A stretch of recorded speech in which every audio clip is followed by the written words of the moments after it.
एक आदमी जंगल में कुछ अजीब देखता है। थोड़ी दूरी पर एक बच्चा लड़खड़ाते हुए चलता दिखाई देता है, जैसे किसी ने जानबूझकर उसे रास्ते के किनारे छोड़ दिया हो। और हैरानी की बात यह कि उसके मुंह में कोई अजीब चीज चबाई जा रही थी। आदमी को लगा कि शायद उसकी आंखों का धोखा है, इसलिए उसने सोचा कि वापस शहर लौट जाना ही ठीक रहेगा। लेकिन तभी कुछ कदम चलने के बाद ही उसे एक और बच्चा दिखाई देता है। चारों तरफ कोई और नजर नहीं आता, तो आदमी सोचता है कि यह बच्चा शायद रेगिस्तान में भटक गया है। वो उसके पास जाकर पूछता है कि क्या उसे मदद चाहिए। बच्चा कहता है कि उसके माता पिता का कोई पता नहीं है, चाहिए। लेकिन अजीब बात यह थी कि औरत ने कोई जवाब नहीं दिया, बस जैफ से कहा कि पहले बैठकर खाना खा ले। जैफ भी मजबूरी में हाँ कर देता है। औरत का इतना गर्मजोशी से स्वागत देखकर जैफ थोड़ा हैरान होता है, लेकिन जब वो अपनी कटोरी में देखता है तो कुछ अजीब लगता है। उधर औरत तो बड़ी चाव से खा रही थी। शायद रेगिस्तान में फंसने की वजह से उसका मन ठीक नहीं था। जैफ ने अपनी पूरी कटोरी का खाना औरत को दे दिया और बस एक गिलास पानी मांगा। औरत को इतने स्वाद से खाते देख जैफ ने उससे फोन मांगा, लेकिन औरत ने बताया कि वो यहाँ अकेली रहती है, न कोई रिश्तेदार है, न उसे फोन की जरूरत। फिर उसने जैफ को समझाया कि बाहर रात हो गई है तो यहीं रुक जाना ठीक रहेगा। अब जैफ के पास कोई और चारा भी नहीं था, वो मान गया। लेकिन उस रात जैफ को नींद नहीं आई, वो करवटें बदलता रहा। अगली सुबह जब औरत अभी भी सो रही थी तो जैफ एक मोटी रकम छोड़कर निकलने को तैयार हुआ। लेकिन जैसे ही वो घाटी के किनारे पहुंचा, उसे कुछ अजीब लगा। वहां की बनावट बेहद खतरनाक थी और कोई रास्ता नजर नहीं आ रहा था जिससे वो वापस ऊपर चढ़ सके। सिर्फ वही जंजीर वाली सीढ़ी थी जो उसने पिछली रात इस्तेमाल की थी। पर जब जैफ वहां पहुंचा तो देखा कि अब दीवार से निकली हुई आधी अधूरी सीढ़ी ही बची थी, जिससे चढ़ना नामुमकिन था। फिर वो दरवाजे के बाहर ही बैठ गया और बोरियत में अपना कैमरा निकाल लिया। कैमरे से जब वो आसपास देखने लगा तो पाया कि इस घर की हर चीज अजीब है। दीवारों पर अजीब चित्र, पीछे के कमरे में एक बड़ा लोहे का पिंजरा, और यहां तक कि बकरी के सिर वाला कोई बलिदान स्थल भी था। तभी औरत जाग गई और बाहर आकर अपने काम में लग गई। जैफ ने जंजीर वाली सीढ़ी के बारे में पूछा कि वो कहां गई, पर औरत ने फिर कोई जवाब नहीं दिया। जैफ ने सोचा अब बहस का क्या फायदा, और चुपचाप उसके काम में हाथ बंटाने लगा। काम खत्म होने के बाद ही औरत बोली कि अगर कल तक रुके तो शायद ऊपर जाने का रास्ता मिल जाए।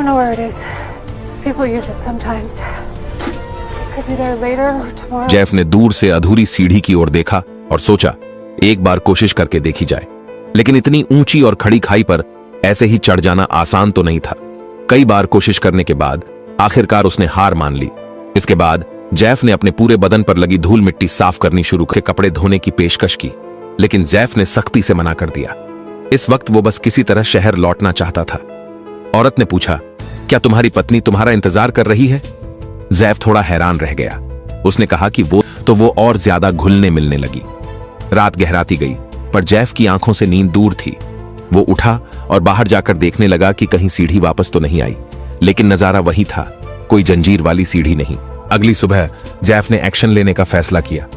उसने दराज से एक फावड़ा निकाला और अकेले ही चढ़ाई शुरू कर दी। पर वो दीवार इतनी सख्त थी कि 1 इंच भी आगे बढ़ना मुश्किल हो रहा था। लेकिन घर लौटने की उम्मीद उसे लगातार कोशिश करने पर मजबूर कर रही थी। तभी जैफ ने नीचे झांक कर पूछा, तुम्हें क्या परेशानी है? जैफ ने तुरंत जवाब दिया, मैं गलती से इस घाटी में आ गया हूं, कृपया कुछ करके मुझे बाहर निकालो और मैं बाहर निकलकर तुम्हारा पूरा एहसान चुका दूंगा। दोनों लड़के बहुत खुश होकर मदद के लिए राजी हो गए, लेकिन फिलहाल उनके पास कोई रस्सी नहीं थी, इसलिए उन्होंने कहा कि वो अभी जाकर एक रस्सी लेकर आते हैं। यह सुनकर जैफ को बेहद खुशी हुई। वो उम्मीद से उनकी पीठ की ओर देखता रहा, सोच रहा था कि अब ज्यादा देर नहीं लगेगी, उसे जल्द ही आजादी मिल जाएगी। कुछ ही देर में एक आधे रास्ते पूरी तरह टूट चुका था। उसने आसमान की ओर देखकर एक जोरदार चीख मारी। तभी वो लड़के एक बार फिर उस खाई के किनारे दिखाई दिए। पहाड़ के ऊपर से वे सारे लड़डी के गुस्से में जेफ को घूरते रहे। 1 महीने बाद जैसे जेफ ने अपनी किस्मत को स्वीकार कर लिया हो, अब वो औरत के साथ अक्सर उसी खाई के भीतर ही फंसा रहता था। जब औरत ने देखा कि जेफ की कमीज की आस्तीन फटी हुई है, कर दी थी। ऊपर से बच्चे अक्सर खाने पीने का सामान फेंकते रहते और जेफ उन्हें चुपचाप स्वीकार करता रहा, जैसे अब वही उसकी नई जिंदगी हो। शायद शराब और ढेर सारे स्नैक्स की वजह से जब जेफ ने एक रात औरत से पूछा, क्या तुम कभी यहां से भागने का नहीं सोचती? तो औरत ने बस धीरे से कहा, बस यही तो है, सब कुछ यही है। उसके जवाब से जेफ कुछ समझ नहीं पाया। उसी रात दोनों ने जमकर शराब पी, पर तभी बाहर से अजीब सी आवाजें आने लगीं। जेफ घबराकर पास रखी कुल्हाड़ी उठाता भागने का रास्ता खुलने वाला है। रात के वक्त जेफ ने दीवार पर टंगी तस्वीरों को गौर से देखा। उसे ऐसा लगा जैसे उन तस्वीरों में कुछ भाव उमड़ रहे हों।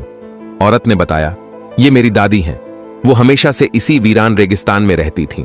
मैं उन्हें ज्यादा नहीं जानती, पर इतना जरूर जानती हूं कि वो मुझसे बहुत प्यार करती, चाहे वो कितना भी विरोध करता।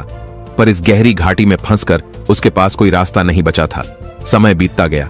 जेफ की टांग अब धीरे धीरे ठीक हो रही थी। वो रोज अभ्यास करता, किसी भी पल भाग निकलने की उम्मीद में। इसी बीच एक दिन वो लड़का फिर आया। उसने कहा, मैं इस बार कोल्ड ड्रिंक नहीं ला सका।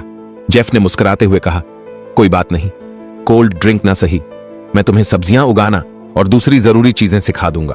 बस तुम किसी भी तरह मुझे यहां से बाहर निकालो। औरत को भी साथ ले चलेंगे। हम तीनों एक नया सच्चा परिवार बनाएंगे। लड़का थोड़ा हिचकिचाया, पर जेफ की बातों से वह प्रभावित हुआ। उसने कहा, मैं कोशिश करूंगा, पर यह आसान नहीं होगा। इतने में एक लंबे बालों वाला लड़का आया और उस लड़के को घसीटते हुए घाटी की छोटी से दूर ले गया। रात को जेफ बेहद उत्साहित था। उसने औरत से शहर की रोशनी, खुशियों और घूमने की जगहों की बातें की। वो बोला, मैं तुम्हें सब कुछ दिखाऊंगा, बस एक बार यहां से बाहर निकल चलो। औरत कुछ पल के लिए उसकी बातों से बह गई। जेफ ने उसे अपने कैमरे में कैद पुरानी तस्वीरें भी दिखाईं, ताकि वो सपना देख सके एक नई जिंदगी का। लेकिन अगली ही सुबह बाहर से औरत की जोरदार चीख। सारे लड़के इसी घाटी में जन्मे थे, इसी परंपरा के तहत पले बढ़े थे, और उन्होंने ही जेफ को इस घाटी में फंसाया था, ताकि वो उनके कबीले की नई पीढ़ी को जन्म दे सके। एक ऐसा भयावह सच जिससे अब बचना नामुमकिन लगने लगा। अलमारी में रखे ढेरों मर्दों के कपड़े और दरवाजे के खंभे पर जड़े शराब की बोतलों के ढक्कन, ये सब इस बात के साफ संकेत थे कि इस जाल में फंसने वाला सिर्फ जेफ नहीं था। पर अफसोस, वो उस आखिरी मौके को भी चूक चुका था जब उसके पास कुल्हाड़ी थी। अब जाकर जेफ की आंखें खुलीं, पर तब तक बहुत देर हो चुकी थी। वो औरत अब गुस्से में पागल हो चुकी थी, और हाई है कि बच्चा पैदा होने तक पिता को जीवित रखा जाए। कुछ ही दिनों में औरत के पेट में असहनीय दर्द शुरू हो गया। हालांकि जैसे ही वो सीढ़ी के पास पहुंचा, ऊपर देखा तो वही लड़के छोटी पर खड़े उसका इंतजार कर रहे थे। पीछे से बच्चों की मासूम आवाजें सुनाई दी।